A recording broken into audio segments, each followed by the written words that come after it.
আসলে আজকে রায় হলো, আপনি অনেক দীর্ঘত সংগ্রাম করেছেন এটা রায় নিয়ে।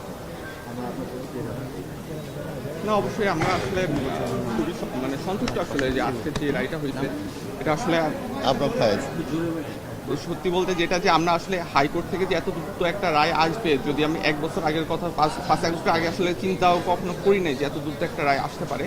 তো এটা অবশ্যই যে হচ্ছে আমাদের পরিবর্তিত পরিস্থিতিতে একটা সম্ভব হয়েছে। তবে এখনও হয়তো অনেকগুলো স্টেপ বাকি আছে, সেগুলো যাতে দ্রুতই যাতে সম্পন্ন হয় সেটা আমাদের চাওয়া থাকবে।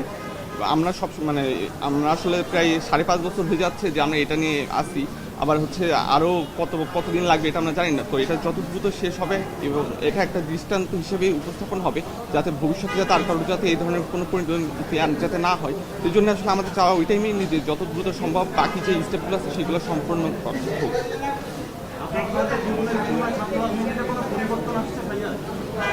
আমার যা আমরা আসলে এই ব্যাপারটা তো ছাত্র রাজনীতিতে পরিবর্তন আসছে কিনা এটা যারা রাজনীতি করে তারা আসলে বলতে পারবে। বাট অবশ্যই আমরা হচ্ছে সবসময়ই চাই যাতে অন্তত যেই পরিণতি একবার আবরার ফাদের হয়েছে তা যাতে আর কোনো অবস্থাতেই যাতে আর কোনো শিক্ষার্থী যাতে না হয়। এটা যে কোনো পরিস্থিতিতেই যেন নিশ্চিত করার জন্য অবশ্যই আমরা চাবো যাতে সরকার এবং হচ্ছে যারা ছাত্র সংগঠনগুলো আছে তারা যাতে এই জিনিসটা নিশ্চিত করে যাতে আর কারোর পরিণতি একই রকমের না হয়। ক্যাম্পাসে 5 আগস্টের আগে যে পরিবেশ ছিল তখন আপনিও কিন্তু বুয়েটে চান্স পেয়েছেন, আপনার ভাই মারা গেছে, আপনি কি তখন মানে নিজেকে লুকায় রাখতেন বা ওই সময় কি পরিচয় দিতে সমস্যা হতো কিনা কোনো থ্রেট? এখন তো পরিবর্তিত পরিস্থিতিতে ভিন্ন পরিবেশ, কিন্তু তখন কেমন ছিল?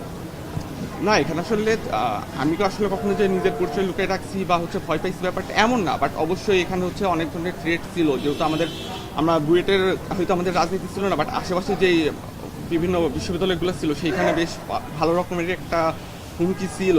এবং একই সাথে হচ্ছে আমাদের যেই গত বছরের হচ্ছে এই মার্চ মাসেই হচ্ছে যখন একটা ছাত্রলীগের হচ্ছে কয়েকজন যখন বুয়েটে ঢুকে তখন একটা যে আন্দোলন হয় সেই তার পরের সময়টাতে মানে আমাদের প্রায় সবারই একটা হুমকির মধ্যেই ছিলাম।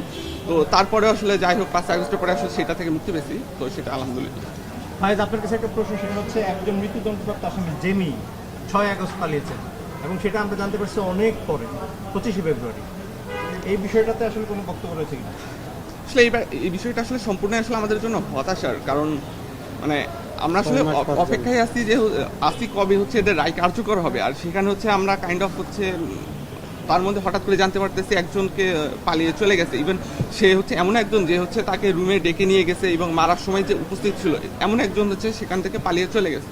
মানে এটা তো আসলে আবার পালাই গেছে, ওই টাইমে অনেকে পালিয়ে গেছে, কিন্তু সেই জিনিসটা কেন লুকিয়ে রাখা হলো, ইভেন কেন হচ্ছে 6 মাস পরে জানানো হলো তা নিয়ে আসলে আমাদের কাছে কোনো পরিষ্কার উত্তরও আসলে এখনো পাই নাই।